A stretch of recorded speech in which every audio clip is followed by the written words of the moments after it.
Bonjour à tous, c'est Claire, bienvenue dans cette vidéo où je vais vous présenter un coffret du Petit Lenormand.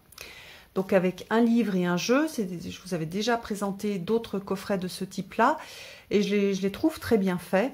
La plupart du temps, c'est des coffrets qui concernent des jeux assez anciens et donc là, on a le Petit Lenormand. Alors ce que j'ai trouvé vraiment passionnant dans ce coffret, ça a été une révélation quand je l'ai ouvert, je me suis dit waouh, chouette, c'est que vous allez voir après dans le livre, je vais vous montrer à l'intérieur, mais il va travailler à partir des significations, ou en tout cas il est extrêmement en lien avec la signification des cartes à jouer. Et en fait, Mademoiselle Lenormand, quand elle tirait les cartes, elle utilisait des cartes à jouer, elle n'utilisait pas les cartes que l'on appelle aujourd'hui le Petit Lenormand. Donc je trouve que ça respecte bien l'esprit de Mademoiselle Lenormand, bien plus que ce qu'on peut voir aujourd'hui, notamment dans les traditions, on va dire, plus anglo-saxonnes, les livres, etc.,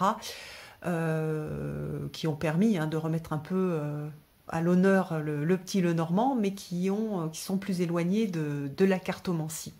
Donc là, on a un peu un retour à la source, ou en tout cas une tentative de retour à la source, parce qu'on ne sait pas exactement tout ce que se faisait Mademoiselle Lenormand, et puis on n'est pas à la même époque, on ne cherche pas tout à fait les mêmes choses, même si les grands thèmes sont les mêmes, ce sont des thèmes de l'humanité. Mais donc voilà, donc j'aime beaucoup, et je suis super contente de vous présenter ce joli coffret.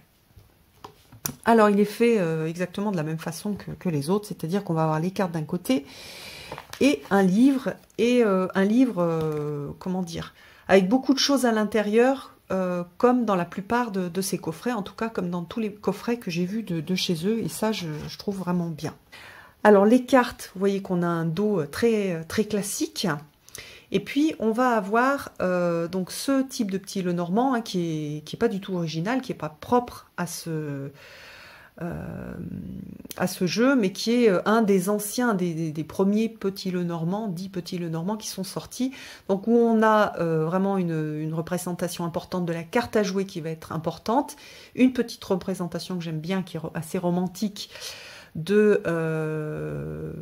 illustration de la carte, et puis un petit texte, toujours plein de poésie, qui donne aussi des informations sur la signification ancienne de la carte, qui est extrêmement divinatoire. Il y a un petit côté vintage et assez touchant, je trouve. Alors moi, j'utilise bien plus de signification que ce qui est annoté, et même sur certaines cartes, c'est pas tout à fait comme ça que moi je vois les cartes, mais j'aime bien quand même, parce que voilà, ça me rappelle aussi un temps où on utilisait les cartes comme ça, donc il y a un côté un peu historique, même si c'est pas l'histoire de Mademoiselle Lenormand, mais plutôt l'histoire de l'éditeur, quand il a écrit, en fait, quand en fait ils ont créé ce jeu de Petit Lenormand, ils ont rajouté ces petits textes, et je trouve ça touchant. Donc voilà, je vais vous montrer d'abord les cartes, puisque vous allez voir, ça va être assez rapide, puisque ce sont les 36 cartes du Lenormand. Et puis comme ça, on va regarder les petits textes qui sont très sympas. Donc là, le cavalier trottant apporte apparemment bonne nouvelle, mais vient-il de loin, de près? Donc vous voyez qu'ici aussi, on a cette idée de est-ce que c'est loin, est-ce que c'est près, qu'on voit dans certaines façons d'interpréter les cartes du Lenormand, qui sont plus des façons anciennes, en fait, plus intuitives, où on va voir si la carte, elle est loin ou près de telle autre carte. Et vous allez voir qu'il y a plusieurs fois, dans les petits textes, on va retrouver cette idée de est-ce que c'est à côté d'eux ou est-ce que c'est loin de telle autre carte. Alors, de trèfles, feuilles et fleurs annoncent le bonheur, que les nuages sombres en écartent leurs ombres. C'est mignon, non? Alors, d'un tout prochain voyage de gain ou d'héritage, vaisseau et messager, sois donc félicité. Alors, la maison, prospérité et bonheur rapprochés, elle dit quelquefois, regarde autour de toi. On va enlever ça. Hop. Alors, l'arbre près, maladie, arbre loin, saine vie. Beaucoup d'arbres ensemble, bon signe, ce me semble. Voilà, donc c'est là où on retrouve en fait cette idée que moi j'utilise pas du tout. C'est-à-dire si on a l'arbre près du significateur, ça veut dire que la personne est malade. Donc je le redis, je le dis dans plein de vidéos, mais je le redis à nouveau, la cartomancie, ça fonctionne à partir des significations qui ont été... enfin surtout au début quand on ne connaît pas bien les cartes, ce qu'il faut c'est se dire voilà, moi je considère que la signification des cartes, ma référence c'est par exemple ce que j'ai appris, ou c'est ce qui est écrit dans le livre, ou c'est le petit document que je me suis fait, et après je tire les cartes. C'est-à-dire je ne vais pas chercher la signification après avoir tiré les cartes, parce que en fonction des auteurs, en fonction des façons de faire, des croyances, on ne va pas avoir les mêmes significations. Par exemple, moi si je fais un tirage et que je vois l'arbre, et que je vois l'arbre qui est près de la personne, je vais jamais, parce que je ne fais pas d'ailleurs de type d'interprétation comme ça, je vais jamais dire que la personne elle est malade. Je n'ai pas envie de faire des tirages comme ça, donc pour moi l'arbre c'est autre chose. Voilà. Le nuage, la magie, je redis, la magie elle n'est pas dans les cartes, la magie elle est dans le cartomancien et dans la relation que le cartomancien il a avec ses cartes. Alors le nuage, le côté du nuage prédit obstacle, orage, mais côté éclairci parle d'heureuse vie. Donc on a cette idée d'une partie claire et une partie sombre qu'on voit d'ailleurs pas trop sur cette illustration. Le serpent avec la dame de trèfle, le serpent proche ou lointain, gare à tes jours, ton bien, tu verras apparaître hypocrite et traître. Voilà, donc c'est très pareil, c'est très old school. Alors le cercueil, c'est mauvais sort, c'est maladie ou mort. Si le cercueil s'écarte, c'est moins mauvaise carte. Donc vous voyez, alors si vous utilisez ces cartes-là et que vous êtes un peu sensible, et que vous prenez vraiment les choses au sens complet, enfin direct de la carte, vous allez vous faire peur, donc faut pas faire ça. Les cartes, elles sont pas faites pour ça. Enfin, pour moi, les cartes, si c'est pour nous mettre au fond du trou, elles servent à rien du tout, au contraire. Les cartes, ce sont des guides, ce sont une façon de discuter avec nos guides, donc ils vont pouvoir nous donner des directions à prendre, des significations, aussi des idées de ce qui va se passer dans le futur si jamais on continue comme on le fait aujourd'hui. Donc ça permet aussi de rectifier le tir. Voilà, donc c'est pas, enfin pour moi, avoir une carte qui nous dit que demain on va mourir, c'est pas hyper intéressant. Ça peut, ou alors il faut le tourner dans le sens, voilà, memento mourir, rappelle-toi que tu peux mourir et donc profite de la vie. Mais sinon, non, c'est pour après avoir peur et plus rien faire, ça n'a aucune utilité. Voilà. Donc le bouquet, voilà la faux. Donc c'est bien parce qu'il y a quand même des explications sur le symbole et tout de suite on comprend. Voilà, la faux, outil tranchant et vilain instrument, que par d'heureuses cartes le noir péril s'écarte. Sachant que la faux, on voit qu'elle est ici aussi pour récolter. Donc vous voyez que le petit texte, il est complète, il est vraiment incomplet. C'est-à-dire il fauche et il peut faucher pour récolter ou il peut faucher pour couper des choses qui peut-être sont pas bien dans notre vie ou qui peut-être sont bien mais qui c'est plus le moment. Voilà. Voilà la verge. Donc ça c'est le nom, c'est le nom traditionnel qu'on trouvait au départ. Voilà. Donc la verge est mauvais signe d'une dispute indigne de malheur ou foyer de mauvaise santé. Donc là on a voilà, le fouet, enfin les oiseaux, l'enfant, regardez comme est mignonne cette petite fille, le renard, l'ours, il y a l'étoile. J'aime beaucoup les illustrations, je les trouve hyper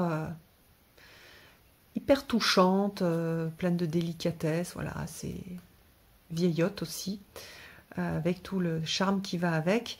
Au niveau des significateurs, alors on est sur un vieux jeu, donc on a un homme et une femme. Donc quand on fait un tirage pour un couple de personnes de même sexe, bah, il va falloir décider de façon arbitraire quelle carte représente telle ou telle personne, enfin telle personne et telle autre.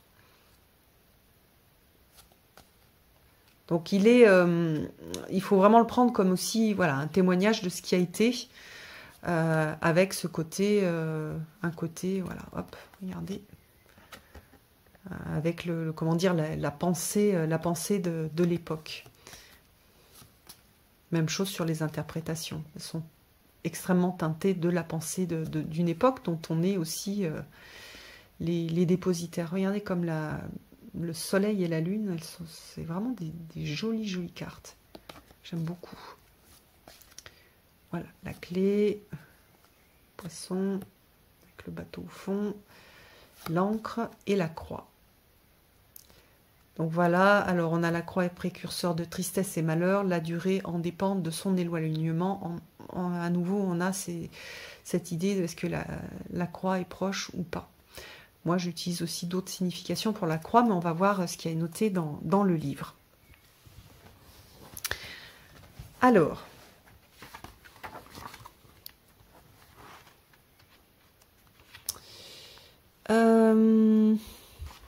donc on a une introduction dans le livre avec petite chose sur les voyantes. Après, on a un petit truc sur Mademoiselle Lenormand que j'ai trouvé pas mal fait. Voilà, il parle aussi du grand Lenormand, je crois. Le fait, voilà, elle a étudié l'astrologie, les jeux qu'elle a pu utiliser. Un peu son histoire.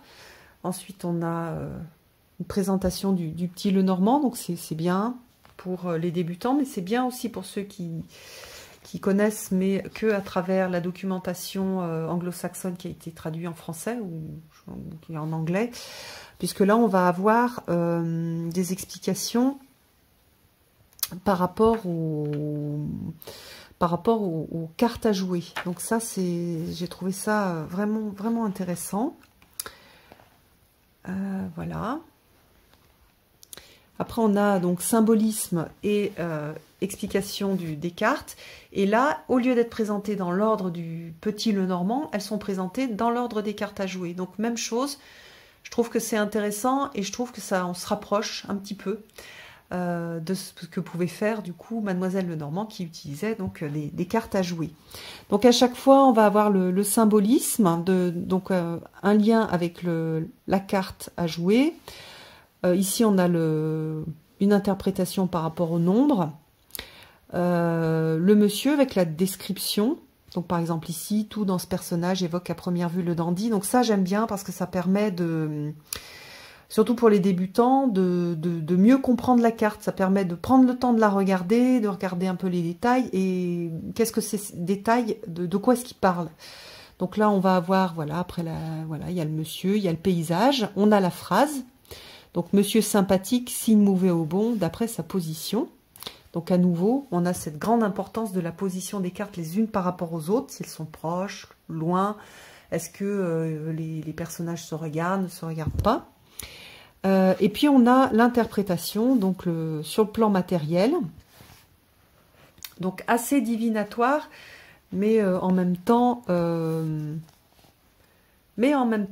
si on l'étend, enfin il n'y a pas un grand effort à faire pour pouvoir l'étendre à quelque chose de plus de guidance ou de compréhension en fait. Voilà, on a des conseils aussi, par exemple avant de signer. Vous avez intérêt à vous entourer de toutes les garanties, vous renseigner sur ce qu'on vous propose, de lire attentivement les termes du contrat. Voilà, après on a l'orientation professionnelle. Donc comme c'est l'as de cœur, on a des choses qui sont liées aux arts, à l'architecture, paysagisme, la mode, l'esthétisme. Le théâtre, on a quelque chose au niveau sentimental. Et puis santé. Bon, moi j'aime pas trop, hein, je fais pas de tirage sur la santé. Spiritualité. Ça c'est pas mal aussi, j'aime bien. Vous rêvez de trouver un gourou, alors prudence, ne vous jetez pas sur le premier ou la première venue. Pareil, là, on a plus des conseils. Et puis au niveau chance. Et ça va être, on va avoir ce principe pour toutes les cartes. Donc par exemple ici on va regarder le 10 de pique avec le vaisseau, donc le bateau. Donc voilà, alors autrefois on considérait que le 10 de pique n'était pas de bon augure. Aujourd'hui, généralement, on juge que c'est une carte de rapidité, qu'elle permet de raccourcir les délais. Nous nous rangerons à ces interprétations, plus en accord avec l'image de la carte de Mademoiselle Lenormand. Voilà, donc le nombre 3, elle le lie aussi à l'astrologie, donc troisième décan du bélier. Donc c'est pareil, c'est intéressant puisqu'on va, on va pouvoir aussi travailler avec l'astrologie dans ces interprétations. Alors pas forcément dans un grand tableau, mais quand on va faire un tirage d'une ou deux ou trois cartes, on va pouvoir aussi s'aider de la signification au niveau du nombre. Voilà, donc même chose. Donc au niveau du paysage, on a la description, donc ça aide à nouveau à bien regarder la carte, à bien comprendre la carte. Voilà, on a le vaisseau qui avance sur une mer tranquille. Quelques vaguelettes en surface montrent que le vent souffle suffisamment. Le bateau s'éloigne d'un rivage plat et de couleur claire, évoquant un pays chaud. Donc la phrase « d'un tout prochain voyage de gain ou d'héritage, vaisseau et messager », donc soit donc félicité. Donc la phrase indique que le vaisseau arrivera à bon port, même si l'on rencontre des obstacles en cours de route. Voilà, par contre on peut quand même avoir des périls. Alors au niveau matériel, donc voilà un peu le type de signification, avec pas mal de choses différentes. Donc là le lien avec l'argent. Alors on peut aussi voir l'arrivée d'une personne qu'on attendait pour une de nos affaires. Ça fait très, ça fait très vieillot, j'adore. Et puis aussi, elle peut annoncer un voyage. Donc vous voyez qu'il y a pas mal de choses différentes, ou il va vous falloir aller faire un stage professionnel ou culturel. Donc on peut assez étendre la signification. Pareil au niveau plan sentimental, donc ça c'est bien, parce que souvent le vaisseau, quand on l'a au niveau sentimental, on se demande quelle peut bien être la signification. Donc là, on a l'arrivée proche ou le retour d'une personne aimée, qu'il s'agisse d'un ami, d'un parent, d'un enfant ou de son amoureux. C'est un heureux moment. S'il y avait séparation, éloignement physique ou sentimental, c'est fini. C'est aussi peut-être que vous montez dans le bateau pour aller retrouver un proche. Donc ça, c'est au niveau, on va dire, physique, ou ça peut être aussi au niveau métaphorique. Voilà, prendre un bateau, c'est-à-dire aller à la rencontre d'un proche. Après, on a des orientations professionnelles, on a des choses sur la santé. Même chose que tout à l'heure, c'est pas trop ma tasse de thé. La spiritualité. Donc, j'aime bien la voie indiquée, le voyage mystique ou en astral. Et puis voilà, au niveau chance, est-ce que c'est une carte plutôt favorable ou défavorable? Donc là, on voit que oui. Alors ça, on a la même chose pour toutes les cartes. Et puis ensuite, on va avoir des méthodes de tirage. Avec donc des explications. Par exemple ici, le tirage en ligne. Donc voilà, le plus simple, le plus rapide, c'est celui qu'elle préfère. Hein. Souvent les cartomanciens, ils aiment bien ces tirages en ligne. Moi aussi, c'est ce que j'utilise le plus souvent. Alors, excusez-moi, décidément, j'aurais dû mettre ne pas déranger pour pas avoir de petits bruits. Bon, alors, donc, il y a aussi des interprétations, des exemples. Alors ça, j'aime bien parce que quand il y a des exemples, ça permet de comprendre un peu comment l'auteur va utiliser les cartes avec quelque chose de super pratique. Avec aussi une idée, voilà, avec des leçons, voilà, poser clairement une question à la fois. Si on pose plusieurs questions, évidemment que ça va être difficile d'avoir une réponse claire. Donc il y a des petits conseils. Et puis après, c'est assez, voilà, c'est assez divinatoire. Par exemple là, le sujet pourra-t-il se fier au monsieur? Et puis donc on a les cartes, voilà, le soleil et le renard. Donc le monsieur est un rusé renard, mais par contre, mais pas contre le consultant. Il ne doit pas écouter les mauvaises langues qui l'empêcheraient de signer, etc. Voilà. Qu'est-ce qu'il y a d'autre comme type de question? Je suis divorcée, vais-je rencontrer quelqu'un et avec lui refaire ma vie? Donc là, qu'est-ce qu'on a? Réponse du jeu, 9 de carreau, pardon, 8 de cercueil. Donc la carte indique que le sujet n'a pas fait le deuil de son divorce. Donc là, c'est bien parce qu'on a aussi des... ça donne du sens aussi. On a des propositions de sens et d'explication. Voilà, on a cette idée que le deuil n'a pas été fait. On est toujours dans la période de perte. Il y aura sans doute d'abord des choses à régler. Il n'y a pas de rencontre dans l'immédiat. Donc après, on va avoir une seconde carte qui va correspondre à une période plus éloignée. On va la mettre à droite. C'est valet de carreau, 10 de faux. Et là, l'interprétation, donc la carte confirme l'éloignement définitif de l'ex et indique de plus qu'une rencontre n'apporterait que des soucis. Voilà, avec l'idée d'attendre une période plus favorable. Donc, c'est vrai que ça a l'air d'être pas mal divinatoire, mais on a quand même on a une sorte d'accompagnement bienveillant qui est quand même proposé dans ces tirages, et moi j'aime bien en fait. Voilà, on peut alors tirer une troisième et dernière carte, mais ce n'est pas recommandé. Il est préférable d'attendre que les choses aient évolué. On peut alors faire un tirage pour faire le point. Ce n'est plus le tirage en ligne. Alors, ça, c'est le tirage en ligne. Il y a des tirages en triangle. Voilà. Après, on a plein de propositions de tirages qui ne sont pas les tirages qu'on a l'habitude de voir, avec des interprétations aussi. Donc ça, vraiment, j'aime bien. Il y a des tirages en 2 colonnes, quand on hésite entre 2 voix. Donc ça ressemble plutôt au tirage qu'on peut voir avec le tarot. Voilà. Qu'est-ce qu'on a d'autre? Un tirage en croix.